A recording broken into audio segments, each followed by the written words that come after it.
Admit થવા માટે ત્યારે તમામ પરિવારની આંખોમાં આંસુ હતા. એ આંખોના આંસુ મને યાદ છે. તો આવા ઘણા સુખ દુઃખના કિસ્સા છે, બધા યાદ છે મને. મારી મમ્મી કહે કે આપણે ઓનિડા ટીવી લાવવાનું, અને મારા પપ્પા સાંજે લાવે પિરામિડ. 4 જણાની વચ્ચે 3 પાવભાજી,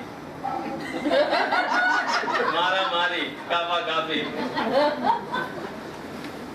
અમારા એક નેબર હતા શીલા આંટી. એ શીલા આંટી જોડેથી મારી મમ્મી જે તે સમયે પંજાબી જમવાનું બનાવે, રવિવારનો દિવસ હોય, 2 પંજાબી શાક, એ વખતના જમાનામાં નાન, દાલ ફ્રાય, જીરા રાઈસ, અને એની અમે જાફત ઉડાવતા. એ જાફતો યાદ છે. મારી મમ્મી પહેલેથી નોકરી કરતી.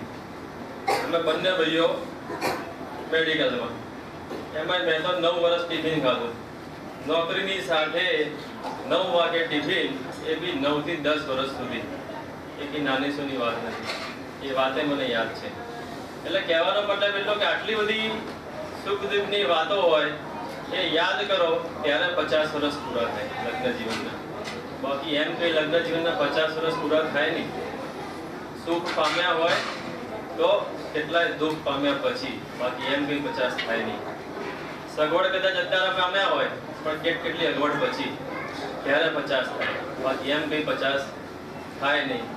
સંપત્તિ મેળવી હશે, પણ કેટલી આપત્તિ પછી, બાકી એમ કંઈ 50 થાય નહીં.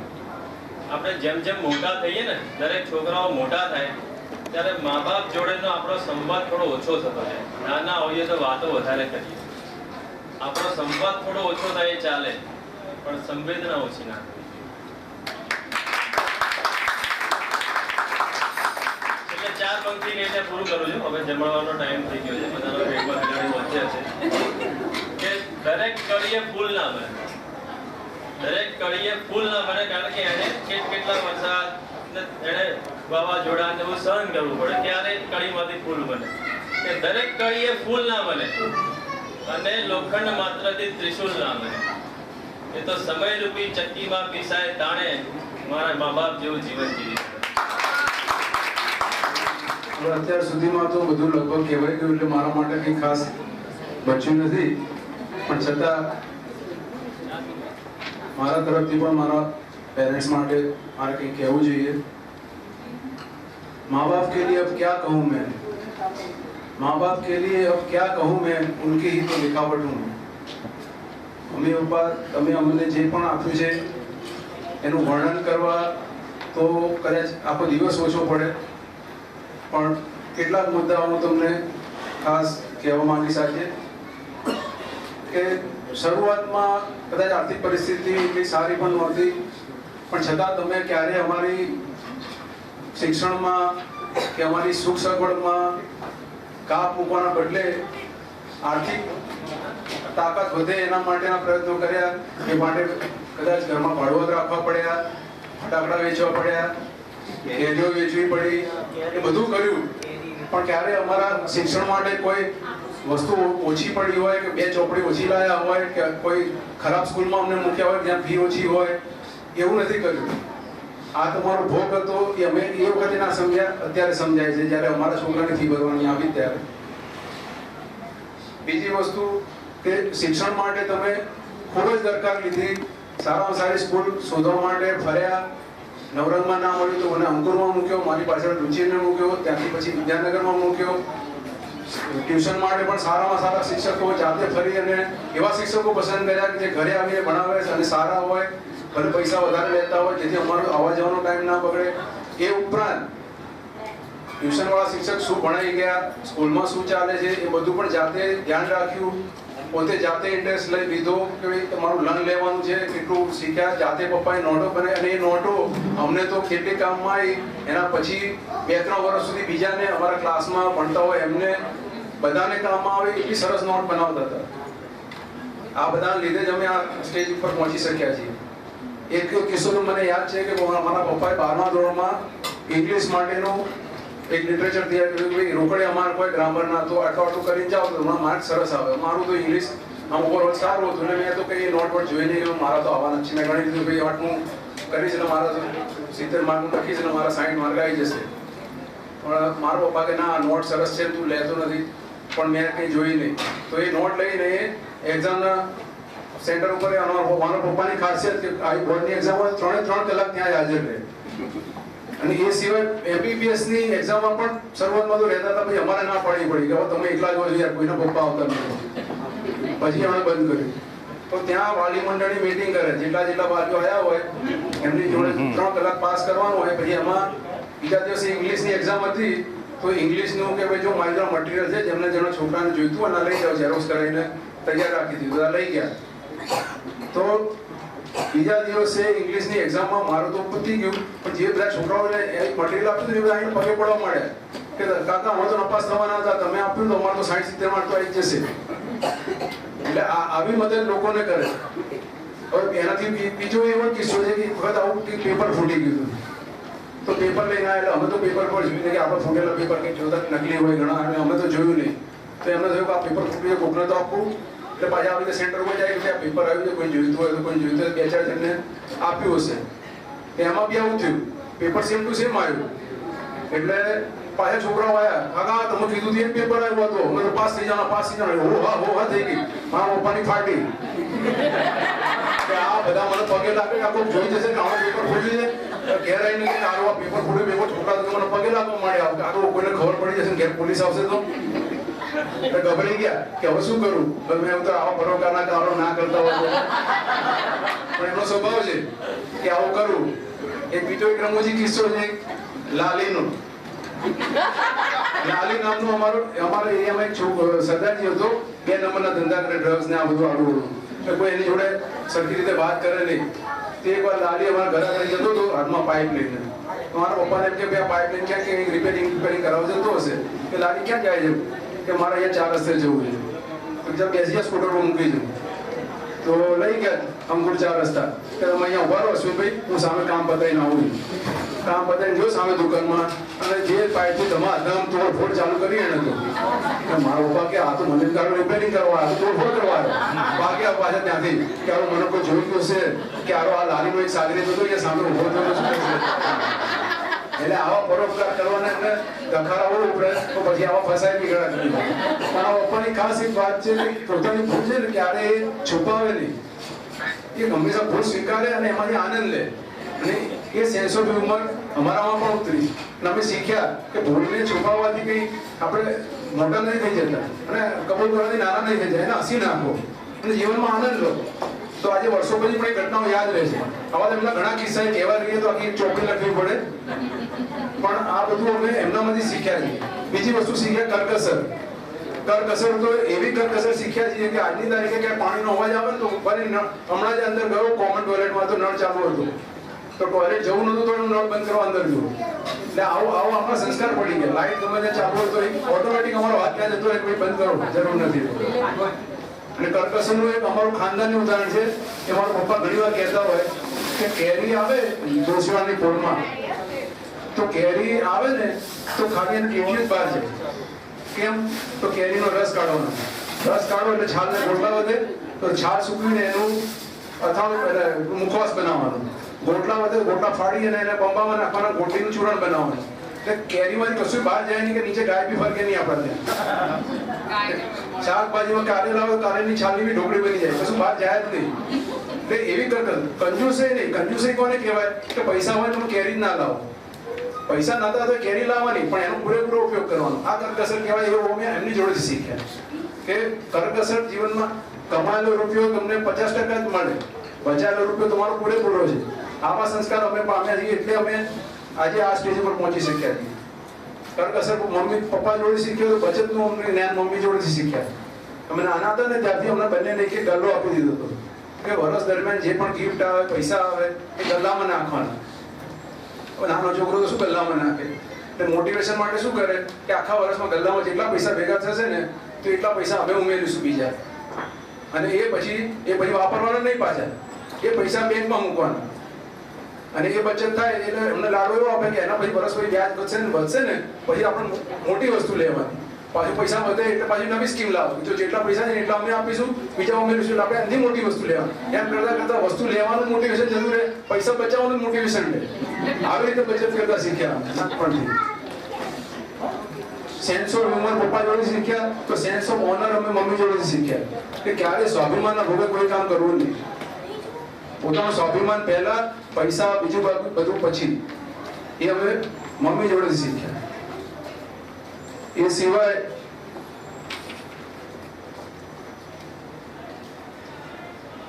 બીજું કામ કરવાની ધગસ, એ તો અમારા પપ્પાની કોઈ ના પહોંચે, એમને જોઈને અમને થાક લાગે એટલું બધું કામ કરે છે.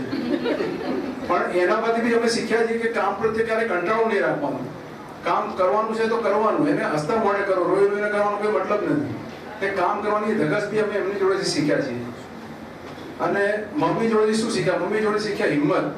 અમારે કોઈ બી મોટું ડિસિઝન લેવાનું હોય, મકાન લેવાનું હોય, દુકાન લેવાની આવી હોય, ઘરમાં કંઈ આર્થિક બીજો ખર્ચો કરવાનો હોય, મારા પપ્પાનું કામ નહીં, ગભરાઈ જાય. પણ મમ્મી અમને હિંમત આપે કે તો થઈ પડશે, જોઈ જશે. અને એ હિંમતના લીધે અમે કંઈક નવું કરવું હોય તો કરી શકીએ. નહીં તો અમારા પપ્પાને કેવું હોય 10 વાર વિચાર કરવો પડે કે એમનું બીપી ના વધી જાય. પણ મમ્મી અમને હિંમત આપે કે ઘર તો લઈ જ લેવાનું, પૈસાનો તો પહોંચી વળાશે. એટલે આ બધા અમે સંસ્કારો શીખ્યા છીએ, તો અમે આ સ્ટેજ પર પહોંચ્યા છીએ. અને આ બધા માટે તમારો જેટલો આભાર માનીએ એટલો ઓછો છે. છેલ્લે એટલું કહીશ, यूं ही नहीं झुक जाती कमर माँ बाप की, यूं ही नहीं झुक जाती कमर माँ बाप की, बोझ हमारी ख्वाहिशों का उन्होंने उठाया है, अब बारी हमारी है उन ख्वाबों को सच करने की जो हमें देखकर उनकी आंखों ने सजाया है. Thank you very much. પપ્પાને વિનંતી કરીશ કે બે શબ્દો બોલે. હવે સૌ મહેમાનો, મારે ઘણું કહેવાનું હતું પણ ઘણું કહેવાઈ ગયું. જે મારે કહેવાનું હતું એ બીજા લોકોએ કહી દીધું, એટલે હવે મારે હું નામ કહેવાનું રહેશે નહીં. સૌ પ્રથમ આ તબક્કે મારા માતૃશ્રી અને પિતાશ્રીને નજર સમક્ષ લાવી એમના કરકસર અને સંઘર્ષને યાદ કરી અને નતમસ્તક એમને વંદન કરું છું. મારે 3 તબક્કામાં આ વસ્તુ કહેવાની હતી, હવે ટૂંકાઈ નાખીશ. પ્રથમ તબક્કો સંઘર્ષનો, બીજો જે 75 વર્ષ થયા એ નિમિત્તે, અને આ 50 વર્ષ પૂરા કર્યા લગ્ન જીવનના એ વિશે. ઘણું લાંબુ હતું આ ત્રણેય મુદ્દાઓમાં, પણ બધું ઘણું કહેવાઈ ગયું એમાંથી, એટલે મારે કાપવું કરવાની જલ્દી નહીં. પણ નવું ઉમેર બેઠા બેઠા નવું ઉમેરવાની વાત હતી. કરકસર અને સંઘર્ષની વાત જે છે, મારા માતૃશ્રીએ એટલો બધો સંઘર્ષ કર્યો છે. અમે દોશીવાડીની કોળમાં ભણતા હતા અને આર્થિક પરિસ્થિતિ બહુ ખરાબ હતી. ત્યારે છોકરાઓને ભણાવવામાં એ પોતે એમને પોતે પણ ફાઇનલ પાસ કરેલું હતું. અને સીસી મહેતા ન્યૂ સરોવર હાઈસ્કૂલના પ્રિન્સિપલ હતા. એમની બેન હતા, એટલે એમને પહેલેથી શિક્ષણ પ્રત્યે લગાવ હતો. ગમે તે મુશ્કેલી હોય ઉછીના પૈસા લાવી અને પણ છોકરાઓને ભણાવવા, જેથી કરીને પગપર થઈ શકે. એ વખતે કંટ્રોલ ખૂબ જ હતો, દરેક વસ્તુ કંટ્રોલમાં મળતી. ઓસ્ટ્રેલિયનમાંથી ઘઉં આપણે આયાત કરતા, અત્યારે આપણે નિકાસ કરીએ છીએ. ઓસ્ટ્રેલિયન ઘઉં, લાલ ઘઉં, કાપડ, ખાંડ. તો મારા મદદ શું કરે કે કરકસર માટે થોડીક વસ્તુ ઘરમાં વાપરવા માટે રાખે અને કાપડ ને બધું બજારમાં ઓનમાં વેચી દેતા, એટલે એમાંથી પછી થોડી આવક થાય. એટલે આ રીતે અમને ભણાવતા. અને આ બધી બીજી બધી વાતો તમને કહી દે કરકસરની, એ બધી વાતો કહી હતી, એટલે એમાં હું ભણતો નથી. પણ એમના આ કરકસરના ગુણો અમારામાં ઉતર્યા છે. અમારા છોકરાઓ અત્યારે પગભર થઈ ગયા હોય તો એ અમારામાં જે કરકસરના ગુણો ઉતર્યા એના આધારે એ પણ સારી રીતે તૈયાર થઈ ગયા. છોકરાઓને જે વાત કરી અમારા કરકસરની, તો આજની તાજી વાત કરું ગઈકાલની. મારે એવું કે મારે ઓછામાં ઓછું ચાલતું હોય નળ ચલાવું, નવી વસ્તુ લેવી નહીં. ત્યાર પછી તમે આ કાપડ લઈ લો, જબ્બો સીવડાવો, ચંપલ નવા લઈ લો. નથી ભાઈ મારે બધું ચાલશે, તમે તારે થઈ જાવ એવું લો. ત્યાં નાની પીછીની બેબી કહેતા કે દાદા આ તો તમારો પ્રસંગ છે, તમારે લેવું પડે. તો આજે હું લેડી ચંપલ એ નવી ચંપલ આજે જ ખરીદી, કારણ કે નાની બેબી આટલું કહી જાય કે હવે દાદા તમારો પ્રસંગ છે. આપણે એમ કે ભાઈ હવે આપણી બોધ કે થોડી રહી, આપણે એવો ચાલે. અને માણસથી આપણા કપડાથી ઓળખાતો નથી, આ બધા વખાણ કર્યા તમે સાંભળ્યા એનાથી ઓળખાતો હોય. બીજું વખાણ ખૂબ કર્યા, પણ ટીકા ટિપ્પણીનો ઘણા લોકોએ કીધો પણ બહુ ઓછો કીધો. તોફાની તો હતો જ, પેલા કાંકરા નાખ્યા, ધૂળ નાખી, એ બધી વાત કરી અમને. એટલે મને એમ થયું કે ભાઈ એકલા વખાણ કરીએ તો માણસ જમીનથી તો અડધાથી ચાલ થઈ જાય, એટલે થોડી નિકાલની પણ અવાજ પણ કરવી જોઈએ. મારા જીવનની અંદર એક વસ્તુની ખામી રહી ગઈ કે પહેલા ડોશીવાડીની પોળમાં રહેતા, એટલે ડોશીવાડીની પોળના છોકરાઓ બધા કલાકાર હોય, જુગારના વ્યસની હોય, તમાકુના વ્યસની હોય. તો શરૂઆતમાં એ લોકો આપણને આમ ધરે એટલે એમાંથી ચપટી લઈએ. એટલે એ લોકોને આશય હતો કે ચપટી આપી એને ખાતા કરવા ને એમનામાંથી ચપટી આપણને આપતા થાય. એ રીતે અમે તમાકુના વ્યસન પર ચડી ગયા. આજની તારીખે અનેક વાર ઘણા ઘરના મેમ્બરોએ કીધું, ઘરના ડૉક્ટરોએ કીધું કે હવે છોડો, પણ હવે એમ થયું કે બહુ કઈ થોડી નહીં, હવે 75 થયા છે. એટલે આ એક ખામી છે એ હું સ્વીકારું છું, પણ છૂટતું નથી. પણ કહીએ તારે કામની અંદર પાવર આવી જાય છે.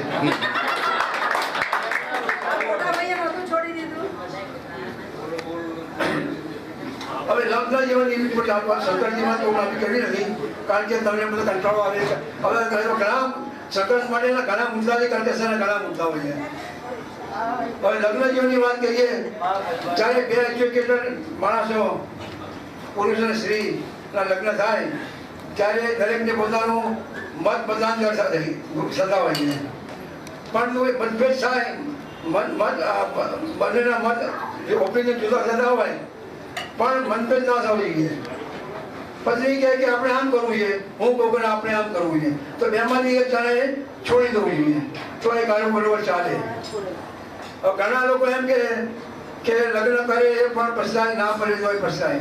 પણ આ વાત સાથે હું સંમત કરતો નથી, કારણ કે જીવનની અંદર એડજસ્ટમેન્ટ બહુ જરૂરી છે. એડજસ્ટમેન્ટ ના કરો અને ઇકો રાખો તો એ લાંબુ ચાલે નહીં. અને ઘર હોય તો કોઈના પણ ઘરની અંદર મોટા ભાગે વાસણ તો કકડવાના, પણ વાસણનો કકડાટનો એનો અવાજ એ સંસાર સુધી ના પહોંચવો જોઈએ. ઘરમાં ને ઘરમાં એ અવાજ સમય જવો જોઈએ. આ આપણો એક હોય. એટલે એડજસ્ટમેન્ટ કરીએ તો આપણો સંસાર સારી રીતે ચાલે. 75 વર્ષનું રહસ્ય એની બનાવો. મને ખાવા પીવાનો ખૂબ શોખ. નાનપણની અંદર કાકસની અંદર ઓછું ખાવાનું મળ્યું હોય એનું કારણ હોય, ઓછું ખાવાનું ના મળ્યું હોય એનું પણ કારણ હોય શકે. અને જ્યારે નોકરી ધંધા પર ચડ્યા એટલે આપણને થોડુંક આપણી પૈસાની પણ થોડી છૂટ થઈ હોય. અઠવાડિયામાં 2 વાર દાળ વડા ખાવાના. મહિનાના 500 ગ્રામ કે 12 મહિનાનો ગુણાકાર કરો. એ રીતે મારી 35 વર્ષની નોકરી થઈ, એનો ગુણાકાર કરો, એનો રૂપિયામાં કાઢો તો કેટલાય કિલો દાળ વડા પેટમાં ગયા. ગુજરાતભરમાં મારે ગામડે જિલ્લા તાલુકા મોટા ભાગના અમે ગયા છીએ. ત્યાં આગળ જાત જાતનું ખાવાનું, જાત જાતના પાણી, લારી પર હજી આજની તારીખ પણ અઠવાડિયામાં 1-2 દિવસ લારી પર ભજીયા ખાઈએ. ભજીયાવાળા પાણીનો પડ્યું હોય એ પાણી પણ પીએ. એટલે જાત જાતના પાણી, જાત જાતના ફાળા ખાધેલા છે ને આ હોજરીએ પચાયા છે. એ એની તંદુરસ્તીનો રહસ્ય છે. આજના છોકરાઓ બિસ્લેરી સિવાય પીતા નથી. બિસ્લેરી ના પડે તો સિવાય ઘરનું પાણી લઈ જાય. એ લોકોને ત્યાં માંદગી આવે છે.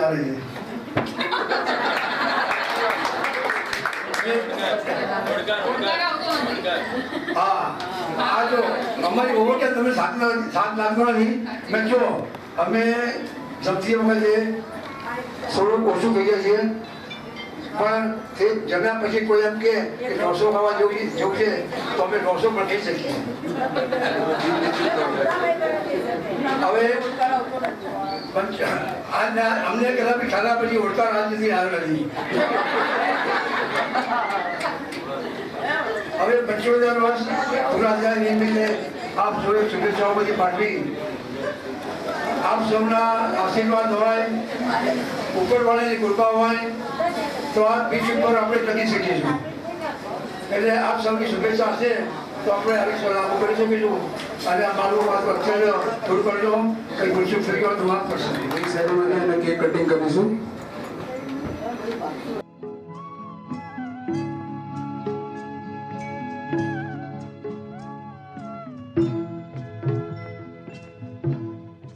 कभी कभी मेरे दिल में ख्याल आता है, कभी कभी मेरे दिल में ख्याल आता है कि जैसे तुझको बनाया गया है मेरे लिए, कि जैसे तुझको बनाया गया है मेरे लिए।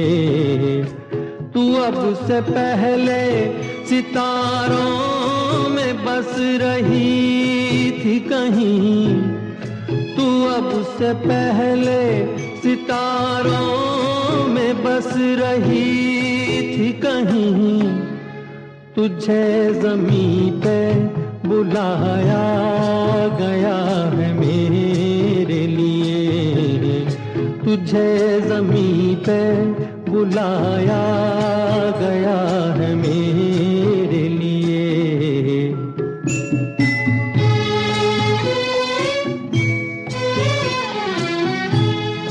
कभी कभी मेरे दिल में ख्याल आता है कि ये बदन ये निगाहें मेरी अमानत है, कि ये बदन ये निगाहें मेरी अमानत है। ये गेसुओं की घनी छाँव है मेरी खातिर, ये होठ और ये बाहें मेरी अमानत है, ये होठ और ये बाहें मेरी अमानत है।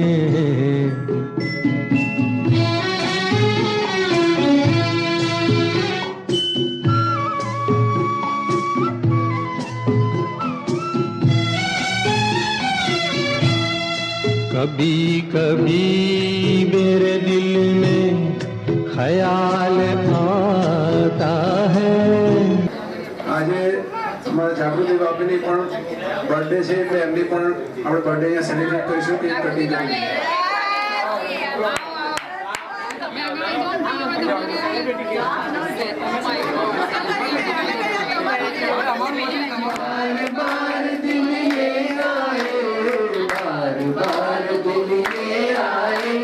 बार बार दिल ये गाए, तुम जियो हजारों साल, ये मेरी है आरज़ू। Happy birthday to you, happy birthday to you, happy birthday to you भाभी, हैप्पी बर्थडे टू यू। બીજો પડી ગયો તો અમે છે ને દર વર્ષ તમારી મેરેજ એનિવર્સરી એમની સાથે શેર કરીએ છીએ અમારી પણ ત્રીજું કપલ પણ છે કે જે આ તારીખ શેર કરે છે એ છે અમારા સાસુ સસરા। બંને વેવાની એનિવર્સરી શેર લેવું પડ્યું।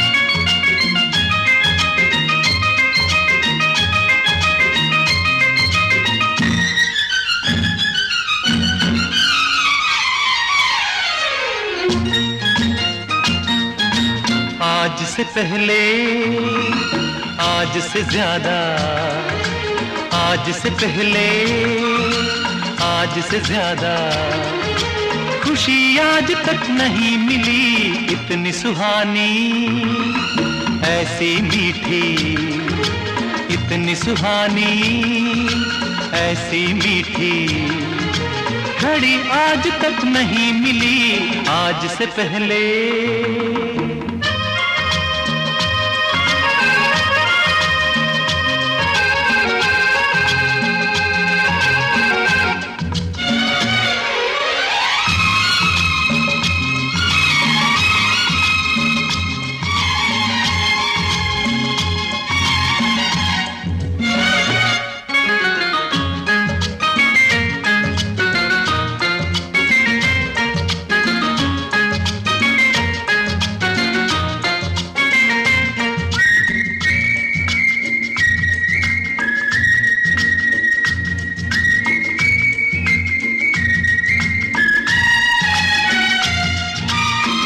इसको संजोग कहे या किस्मत का लेखा, हम जो अचानक मिले हैं।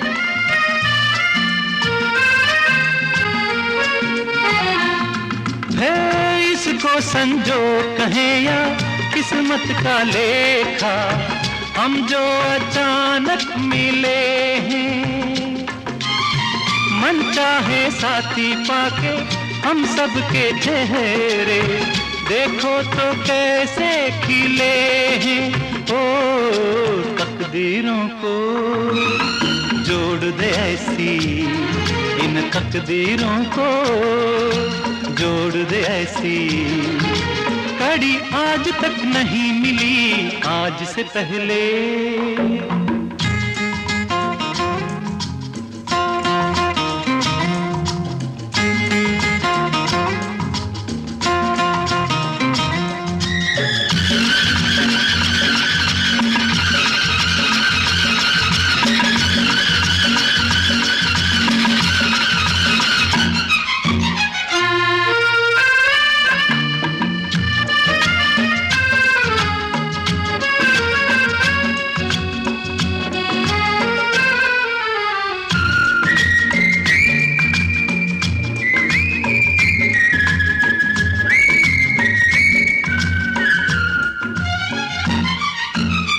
सपना हो जाए वो पूरा जो हमने देखा, ये मेरे दिल की दुआ है।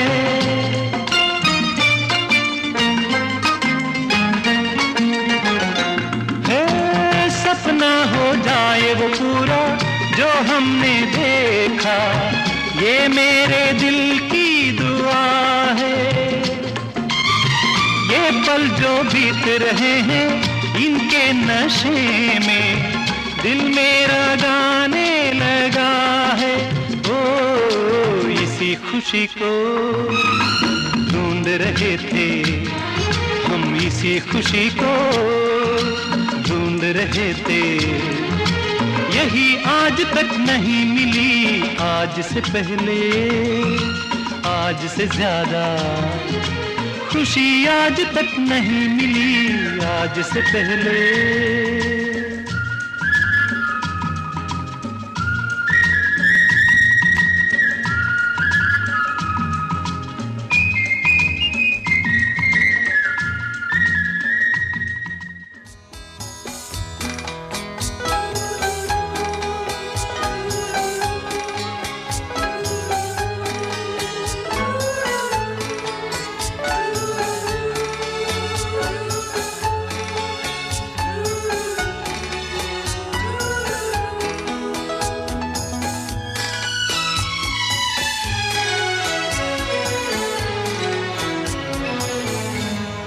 जब कोई बात बिगड़ जाए, जब कोई मुश्किल पड़ जाए, तुम देना साथ मेरा ओ हमनवा। जब कोई बात बिगड़ जाए, जब कोई मुश्किल पड़ जाए, तुम देना साथ मेरा ओ हमनवा। न कोई है न कोई था जिंदगी में तुम्हारे सिवा, तुम देना साथ मेरा ओ हमनवा।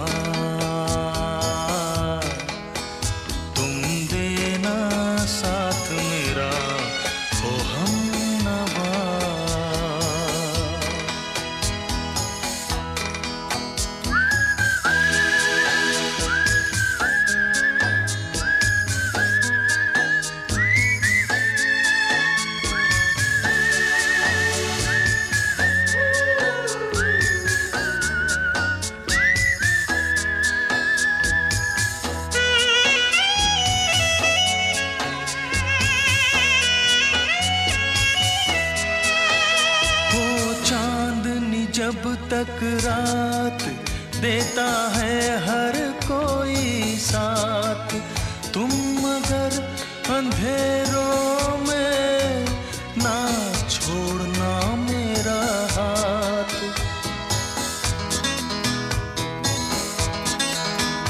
हो चांदनी जब तक रात देता है हर कोई साथ, तुम मगर अंधेरों में ना छोड़ना मेरा हाथ।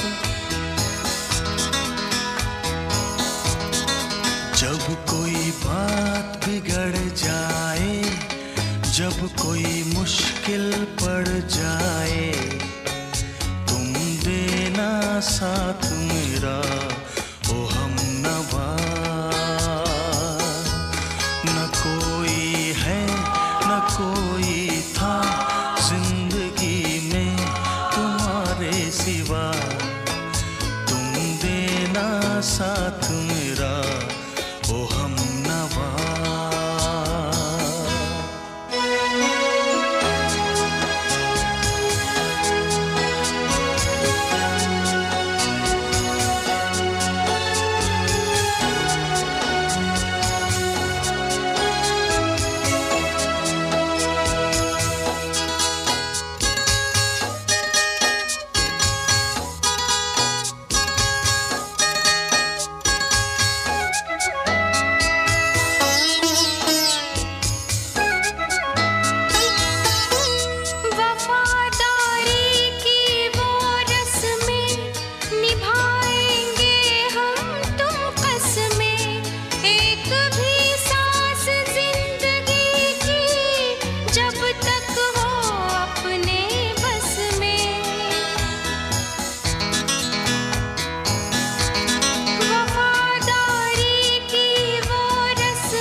जब कोई बात बिगड़ जाए, जब कोई मुश्किल पड़ जाए, तुम देना साथ मेरा ओ हमनवा।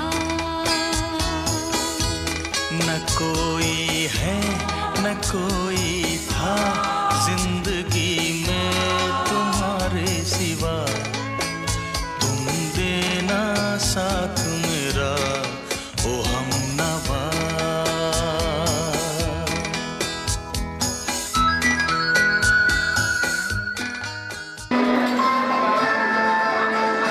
ये तो सच है कि भगवान है मगर फिर भी अनजान है। ये तो सच है कि भगवान है मगर फिर भी अनजान है। दर्द दिलों को बात था, उस धाता की पहचान है। ये तो सच है कि भगवान है।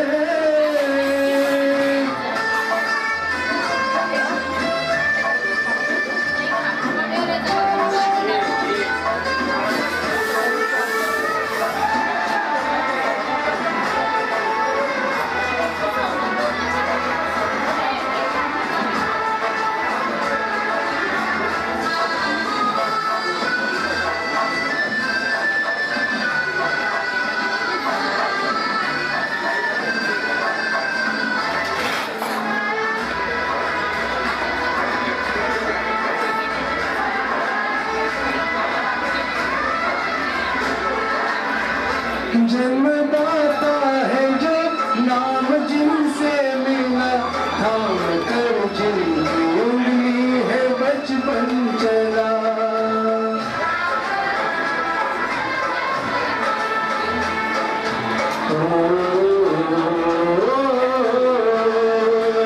कांधे पर बैठ के जिनके देखा जहाँ, ज्ञान जिनसे मिला क्या बुरा क्या भला।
ममता के रूप में है प्रभु, आपसे पाया वरदान है।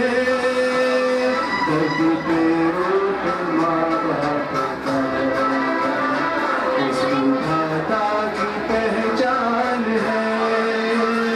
ये तो सच है कि भगवान है।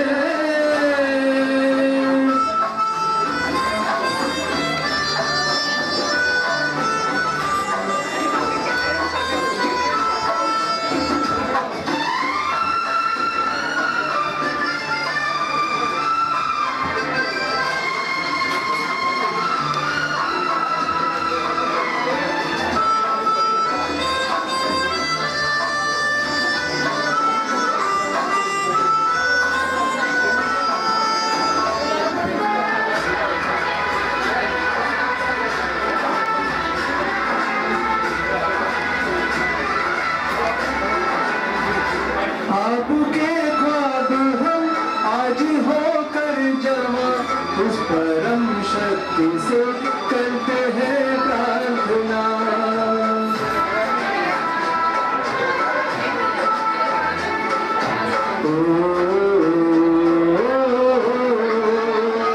इनकी छाया रहे रहती दुनिया तलक, एक पल रह सके हम न जिनके बिना। आप दोनों सलामत रहे, सबके दिल में ये अरमान है।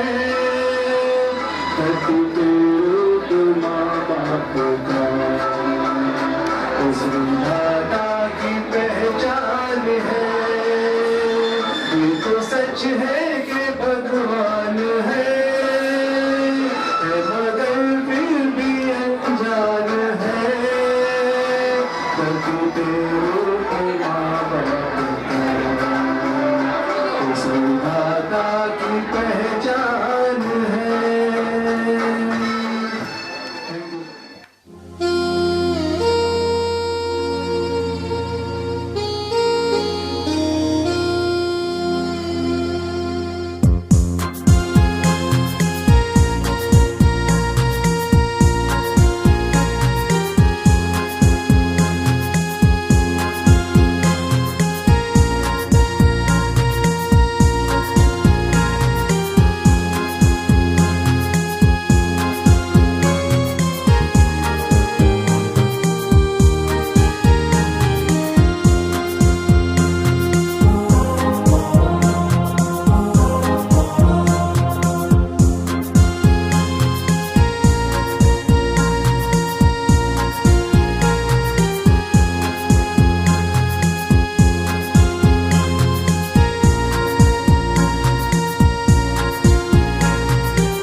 तैयार हो जाते हैं और मंदिर को पाने अपने रात दिखने लगता है।